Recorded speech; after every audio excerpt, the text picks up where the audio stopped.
Welcome back to my channel సమీక్ష sir. ఈరోజు అయితే నేను కుకింగ్ వీడియోతో అయితే మేము ముందరికి వచ్చేసిన. నేనైతే ఇప్పుడు జీరా రైస్ చేయబోతున్నా. దానికి ఏమేమి కావాలో చెప్పేసి చూడండి. దీనికైతే కావాల్సింది green chillies and curry leaves and rice.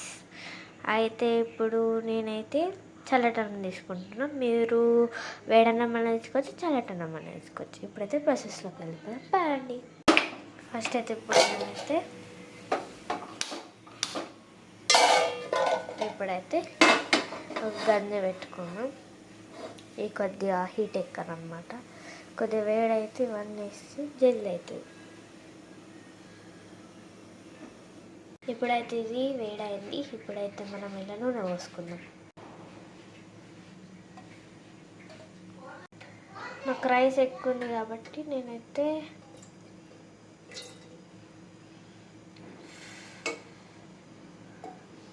5.5 table spoon oil అయితే వేసుకున్నా.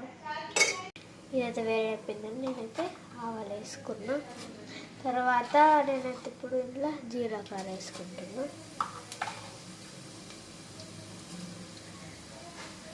వేసుకున్న తర్వాత అయితే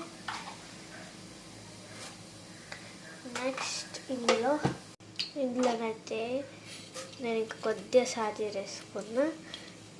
ఏమేమి వేసుకున్నా అంటే నూనె, ఆవాలు, జీలకర్ర ఇంకా సాజీర వేసుకున్నాను అనమాట. ఇప్పుడు నెక్స్ట్ ఇంకొద్దిగా వేగాలి. వేగిన తర్వాత నెక్స్ట్ ఏంటో చూపిస్తాను. వేగిన తర్వాతనైతే ఇప్పుడు నేను పచ్చిమిర్చి ఇంకా కరివేపాకు వేసుకుంటా. ఇప్పుడైతే నేను వీడియో తీయను, వేసిన తర్వాత వీడియో ఇస్తాను. అయితే మిర్చి అయితే వేసుకున్నా. దీని తర్వాత నేనైతే సాల్ట్ వేసుకుంటాను. 1 టేబుల్ స్పూన్ సాల్ట్ వేసుకున్నా ఈ రైస్కి తగ్గట్టు. అదే రైస్లో ఉంటాయి కాబట్టి నేను తక్కువ వేసుకున్నాను.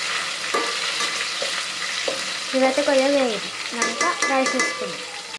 ఇదైతే వేగిపోయింది. ఇప్పుడైతే రైస్ వేసుకున్న తర్వాత నాకు చూపిస్తాను. రైస్ అయితే వేసుకున్న తర్వాత నేను మిక్స్ చేసుకున్నా. First of all main thing ఏమంటే జీరా రైస్ చేసుకునేటప్పుడు ఆయిల్ కొద్దిగా ఎక్కువనే ఉండాలి. అంటే బాగా కాదు, కొద్దిగా అయితే టేస్ట్ అయితే మంచిగా వస్తుంది కాబట్టి వేసుకోవాలి. దీంట్లో కనుక పసుపు వేసుకుంటే తాల్పన్నం కూడా అయిపోతుంది అన్నమాట. జీరా రైస్ కాకుండా తాల్పన్నం కూడా అయిపోతుంది. ఇదే అండి నా జీరా రైస్ రెసిపీ. మీకు కనుక నచ్చితే like, share and subscribe to my channel. Bye guys. Next వీడియోతో మీ ముందు ఉంటాను.